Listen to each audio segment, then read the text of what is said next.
अस्सलामुअलैकुम दोस्तों, मेरा नाम है इमरान आबिद और आप लोग देख रहे हैं नॉलेज टीवी। दोस्तों, आवाज़ को ट्रेवल करने के लिए किसी मीडियम की ज़रूरत होती है। सॉलिड जगह पर इसकी आवाज़ सबसे तेज़, लिक्विड में इससे कम और गैसेस में सबसे कम होती है। आवाज़ वैक्यूम में सफ़र नहीं कर सकती, यानी जहाँ पर कोई मीडियम मौजूद ना हो, यानी जिस जगह पर खला मौजूद हो वहाँ पर साउंड ट्रेवल नहीं कर सकती। लेकिन विजिबल लाइट और इलेक्ट्रोमैग्नेटिक रेडिएशन ऐसा कर सकती है। मसलन रेडियो वेव्स को mobile communication, radar, TV, radio transmission और नेविगेशन सिस्टम के लिए इस्तेमाल करते हैं। हमारे कान मौसूल होने वाले वाइब्रेशन को हमारे दिमाग तक पहुंचाती है और दिमाग इसे ट्रांसलेट करके ये बताता है कि ये किस चीज़ की आवाज़ है। स्पेस की एवरेज डेंसिटी 1 एटम पर क्यूबिक सेंटीमीटर है, जो कि ना होने के बराबर है और इसीलिए यहाँ पे साउंड ट्रेवल नहीं करती। लेकिन अगर इलेक्ट्रोमैग्नेटिक वेव्स की बात की जाए तो स्पेस जिंदा महसूस होती है, जिसकी अपनी कोई आवाज़ है। लेकिन क्या इंसान इसे सुन सकते हैं? जी हाँ, ऐसा मुमकिन है और आज की इस वीडियो में हम आपको सुनाएंगे भी। चाहे स्पेस खाली है, लेकिन इसका ये मतलब नहीं है कि इसकी कोई आवाज़ नहीं। तमाम खलाई ऑब्जेक्ट मसलन सैयारे और सितारे अपनी ताकतवर इलेक्ट्रोमैग्नेटिक वेव्स की वजह से एक ख़ास किस्म की इलेक्ट्रोमैग्नेटिक वेव्स खारिज करते हैं। रेडियो टेलीस्कोप, जिसे इंटरफेरोमीटर भी कहते हैं, जो कि स्पेशल एंटीना और रिसीवर सिस्टम पर मुश्तमिल होता है, या इंसान के खला में भेजे गए स्पेस प्रोब्स इन रेडियो वेव्स को हासिल करते हैं, जिन्हें हमारे इंसानी कान नहीं सुन सकते। लिहाजा वो इसे 20 से 20,000 हर्ट्ज फ्रीक्वेंसी में कन्वर्ट करते हैं ताकि इंसानी कान सुन सके। दोस्तों, इस तकनीक की मदद से हम इंसान खला में मौजूद बड़े बड़े सैयारों और सितारों की आवाज़ों को सुन सकते हैं। दोस्तों सुनिए खला में मौजूद मुख्तलिफ ऑब्जेक्ट्स की आवाज़ें।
दोस्तों, स्पेस में मौजूद इन ऑब्जेक्ट्स का इंसानी समात के काबिल आवाज़ें खारिज ना करना एक मसलहत की वजह से है, क्योंकि ये कॉमन सेंस की बात है कि जितना बड़ा ऑब्जेक्ट होगा इसकी आवाज़ की शिद्दत इतनी ही ज़्यादा होगी।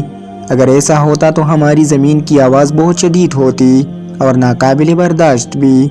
चले इसे भी छोड़े, हमारी सूरज की मिसाल ले ले, जो हमारी ज़मीन से साइज़ में 10 लाख गुना बड़ा है और चाहे हमारी ज़मीन से ख़ास फासले पर है, लेकिन फिर भी इसकी आवाज़ की शिद्दत इतनी होती कि हमारी कानों को बहरा कर देती, जो कि इस बात को साबित करता है कि इस दुनिया को बनाने वाले ने हमारी कायनात को इंसानों के लिए कितना परफेक्ट बनाया है।